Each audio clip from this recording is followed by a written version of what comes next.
That never sleeps in, never skips training, never wastes time. There's a version of you who never fails. It is waiting for you. Genuinely ask yourself a question, you at home. If you had done those things for the last 2 years, you never skipped a training, you never wasted time, you never scrolled TikTok, you never sat aimlessly on the internet typing in garbage, never played video games, you never wasted time. You never skipped training. You were training every single day. You never slept in. You were never lazy. There's this version of you. Imagine the person you would be. Genuinely imagine what you would look like. Imagine where you would live. Imagine the car you would drive. Imagine how much your woman would respect you. Imagine the love you would see in her eyes when she looks at you with adoration like a king. Imagine your existence. That person is waiting for you. And the only thing that's stopping you from being that person is your monumental laziness. You can have it. The universe is very giving. It will give you anything you work for. I've never seen somebody try for something with all of their might and not get it. The only people who do not have the things they want are the people who do not try for them. I've never seen a person wake up and say, my only dedication in life is to solve a Rubik's Cube and fail. You are not stupid. You are not incompetent. You are lazy and arrogant.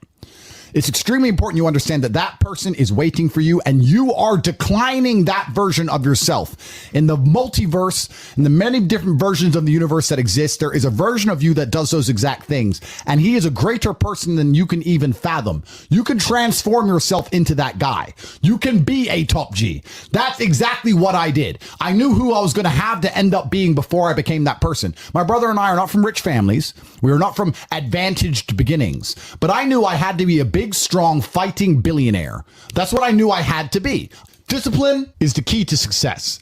If you cannot force yourself to do something you don't want to do, how are you ever going to put yourself through the suffering required for greatness? If you cannot force yourself to train when you do not want to train, if you cannot force yourself to work when you don't want to work, if you can't force yourself to not log into Pornhub or force yourself to eat right, how can you possibly ever become a monumentally successful person if you cannot control yourself long enough to do what must be done as opposed to what you feel like doing? The only people who get to live their lives based on how they feel are women and children. Children can cry because they feel like crying, as can a woman. A woman can start an argument because she feels like arguing, as can a child. A man must do what he is supposed to do irregardless of how he feels. That is the key component to masculinity, is discipline. If you do not have the discipline to dedicate yourself to anything, you are going to fail and be crushed by the people who can. If you only go to the gym when you feel like going to the gym, you're never going to be as strong as the people who go to the gym when they don't feel like going to the gym. That is a reality of life. So I train every single day. I've actually heard from some people saying, you overtrain. And I explained to them, one, I don't believe in rest. I'm not you. I'm not pussy and I'm not broke like you are, Mr. Fitness Trainer, standing around the gym teaching people for $50 an hour. I don't need to listen to you. Secondly, I don't train because I want to get bigger. I train every day because it is difficult to train every day. It hurts. I don't want to. I wake up and I'm busy. I have other things to do. I don't feel like doing it. So I force myself to do it 7 days a week, 365 days a year, so that I know I'm the kind of person who can do what he doesn't want to do when it needs to be done.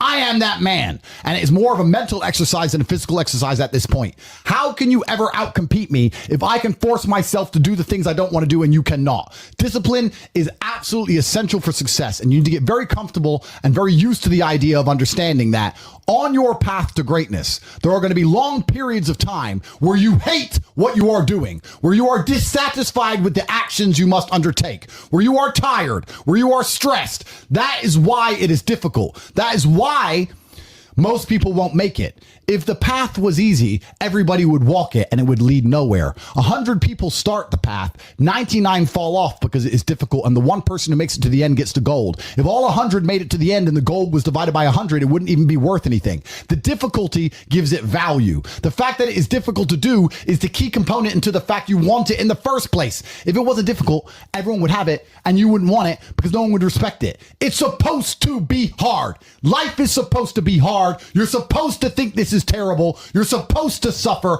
and smile through the pain regardless. Discipline is the key to success in all realms as a man. And if you lack it, you stand no chance. You can give most people a roadmap to success.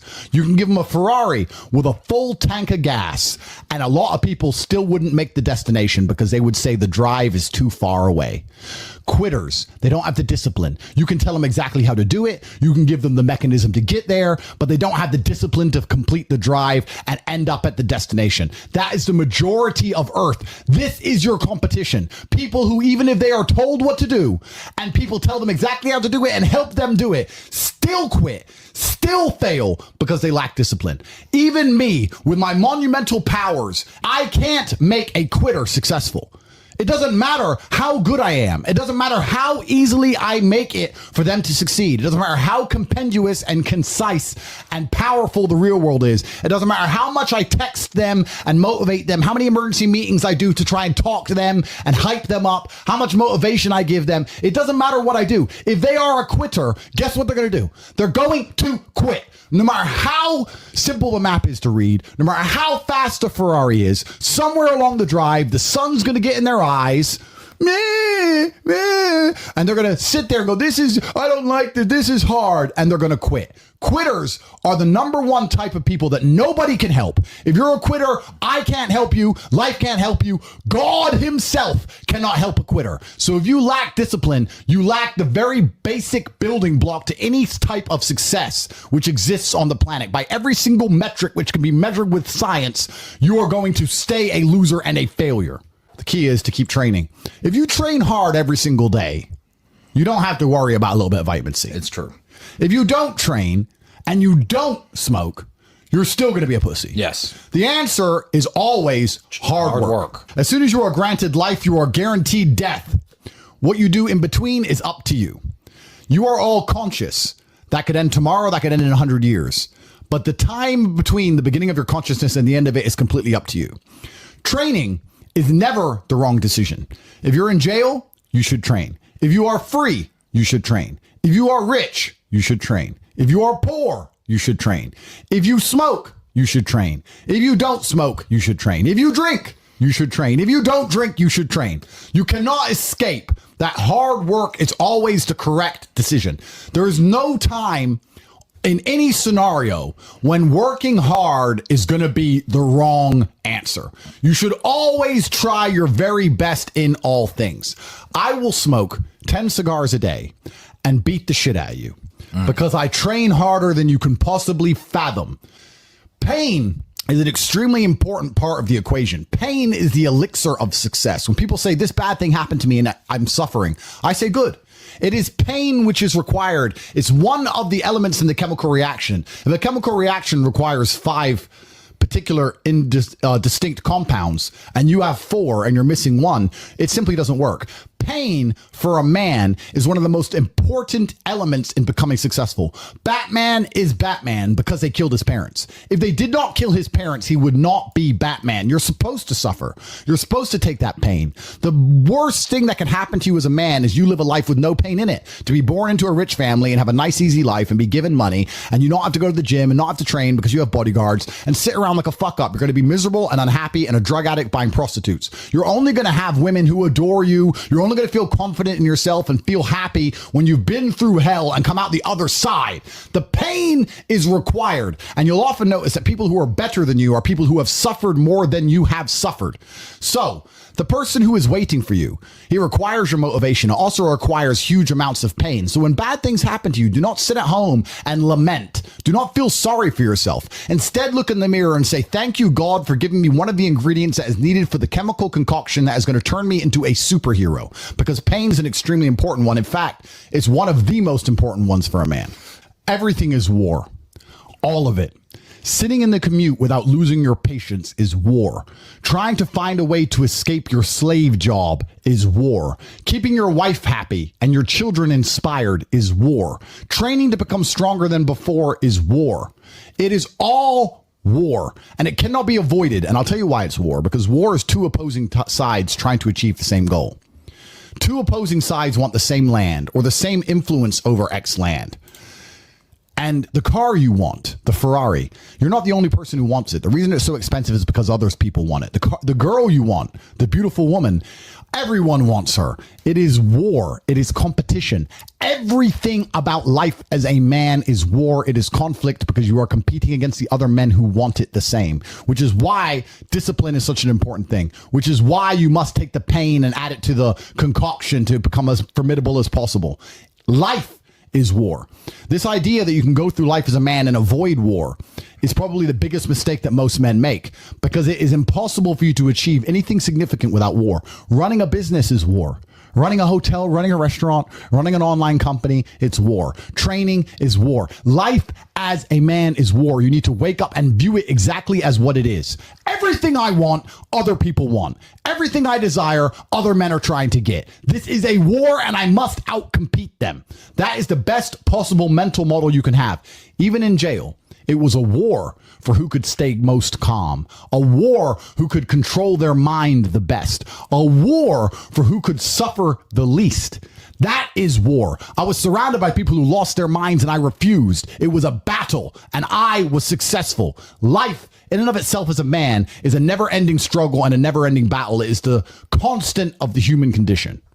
Evolution requires pain. While others complain that they do not feel happy enough, I'm happy I'm struggling. I don't want to be happy. I want to be great. This is the beauty of life as a man. Do you understand?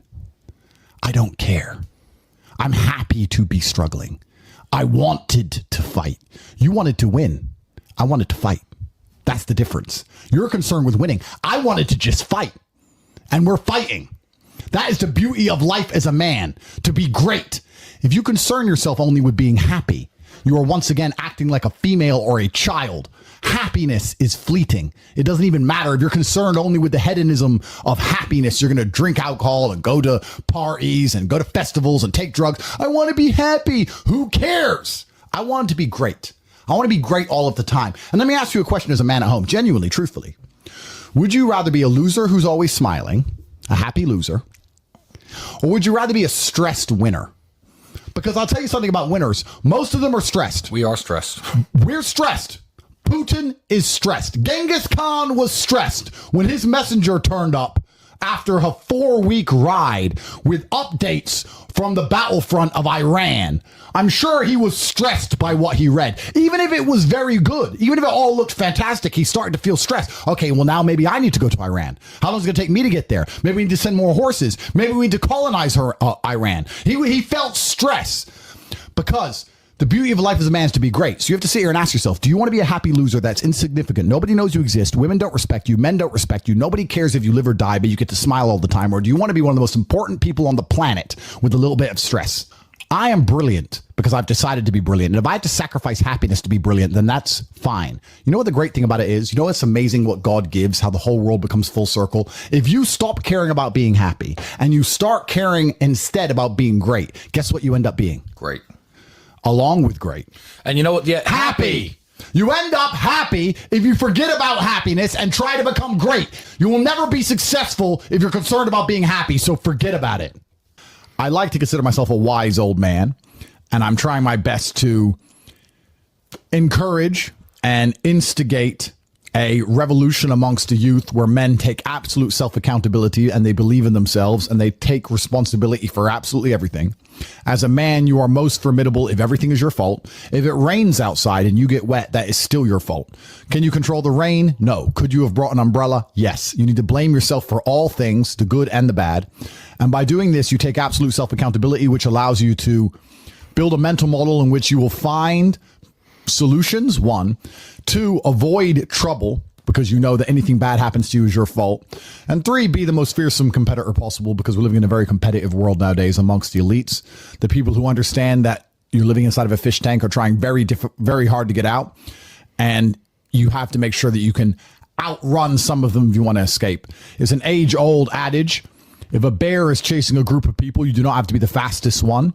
You just have to be faster than the slowest. The slowest person is going to die.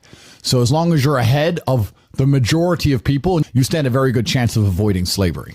Being a powerful man isn't always about furious anger and instilling fear. As enemies attempt to attack your energy and lower your vibration, understand this: power is untouchable. Power may notice, but it doesn't care. Sometimes power is simply not giving a fuck. Being a powerful man isn't always about furious anger and instilling fear, meaning sometimes it is. You need to retain the capability to instill fear with furious anger. A man who cannot do that is not a man. It is one of the cards you need to have in your deck. However, more often than not, when you're in a true position of power, You will play the alternate card, which I'm describing here, is simply not caring. How can you not give a fuck about things? Well, I'll tell you how. If you're filthy rich and you have a strong network of people around you who you trust, and you have a good family, and you have beautiful children, and you have women who love you, and you have beautiful supercars, you live with your best friends in a compound, you have armed guards, and you're proud of yourself, and you're strong, and you train hard every day, and you're monumentally successful, and all of your dreams come true. And if you want something, you can instantly snap it up. You want a Pagani, you want a Bugatti, you want a $25 million apartment, anything you want, you buy. And you can view the world differently by changing how your mind is constructed and put together, and the way you view the world. That is the point of mental Aikido.